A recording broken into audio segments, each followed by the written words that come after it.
let's say you own a pencil factory, I'm a worker in that pencil factory. You can have all the machinery, you can buy all the raw materials you want, but without me, and presumably many others like me, to assemble the pencils, all you would have is a pile of wood, yellow paint, graphite, rubber, and aluminum. Okay. That would be worth, and that is worth less than the pencil when you try and sell it. And yet, all of that value added by labor, apart from the wages that you give me, which if we're being honest, there is a major power imbalance in our ability to negotiate that.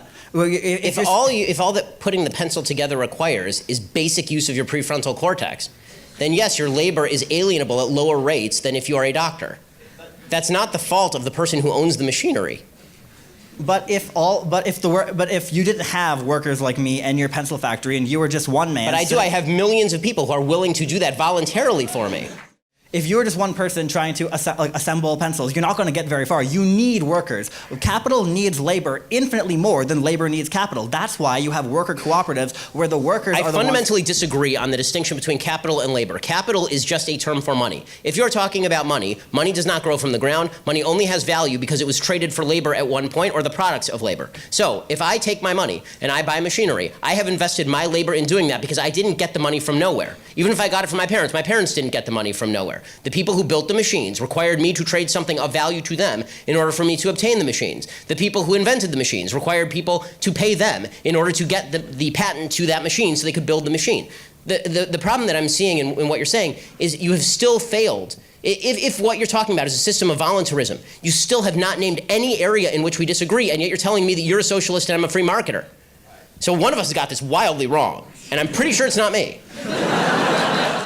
The differentiation I draw, and I'm not alone in this, I'm not one person trying to redefine anything, the differentiation I and many others like me draw between socialism and capitalism is that under capitalism, when you as the owner of the factory, you give me a wage. The wage could be $7.25, it could be $15, it could be whatever an hour, right? But you give me a wage.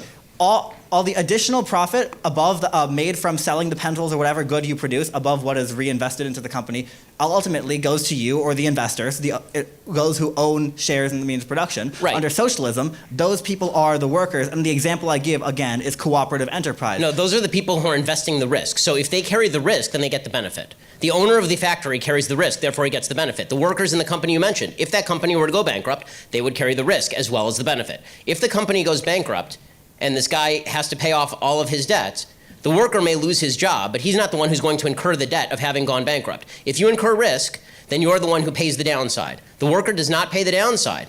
Okay, it is the investor who pays the downside, who invested in all the machinery, who sunk millions of dollars into making your labor productive. Because guess what? Your labor is without that machinery. Gunk. Nothing. You don't have a pencil to put together. You don't got the wood. You don't got the paint. You don't got the rubber. You don't got the metal. You got nothing.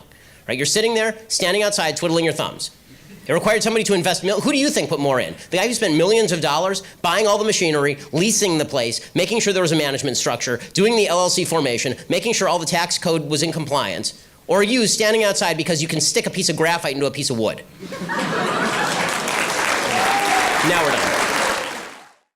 I just have a quick question about abortion. I was wondering, the way you're describing it sounds like killing of babies, whether unborn or born, sounds like a first-degree murder case. I just want to make sure I'm getting that right.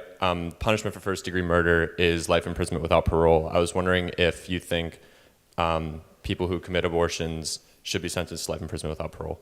Doctors, specifically? I mean, doctors or mothers. Okay, so the position of the pro-life movement has been for decades that mothers should not be punished for abortion, that women are, at least in part, as much a victim of the abortion as the child. And that springs largely from ignorance about what exactly is being killed. Very few women are actively saying, sure, it's a baby in my womb, take it out. Most of them are saying it's a ball of tissue, it's nothing, it doesn't mean anything. I've been told by Planned Parenthood that it means nothing, so go ahead and perform this polyp surgery.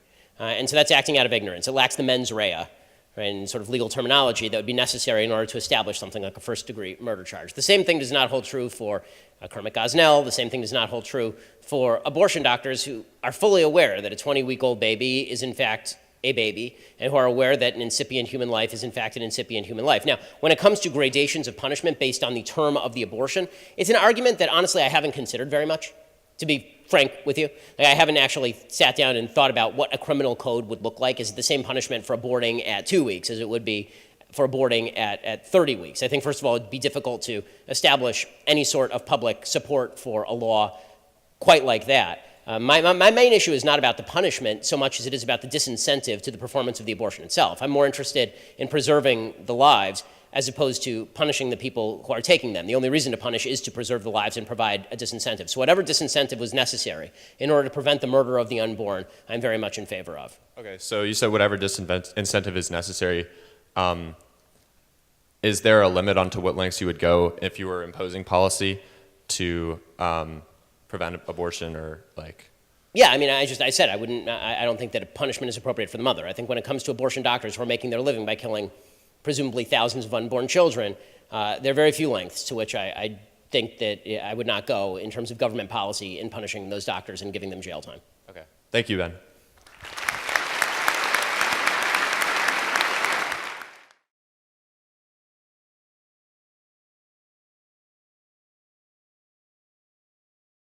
I agree with you that like biologically a man is a man and a woman is a woman. I was just wondering what you see the detriment of society, like why we can't like let a transgender like woman be called she or something. Because it is a lie. I agree. Detrimental to society. So I think there are a couple of reasons. So yeah, sorry, you let him finish the question. That's fine. No, I'm just wondering, what do you see? I understand it's lying. Like I was taught not to lie. I just don't understand what is so wrong about that specific lie. Well, I mean, as opposed to other lies, I'm not sure there is anything wrong. I mean, I don't like all of them, but as far as that specific lie, I think that one of the problems that we have is this determination that men can become women and women can become men undermines some barriers between men and women that I think are useful and good, particularly in children. So if I have to teach my 3.5-year-old, right, she's almost 4, if I teach my almost 4-year-old girl that she can become a boy, then I think that is not only lying to her, I think it's confusing her, and I think it's damaging to her psyche. One of the premises of the transgender movement is that human minds are completely non-malleable. That oddly enough, men are not men and women are not women, but if you are transgender, that is unchangeable, and that especially among children, if a 3 or 4-year-old has certain feelings, those feelings have to be taken completely seriously. We can't fight against them. We can't suggest that the kid will grow out of it. Instead, we have to say that this kid is inherently transgender.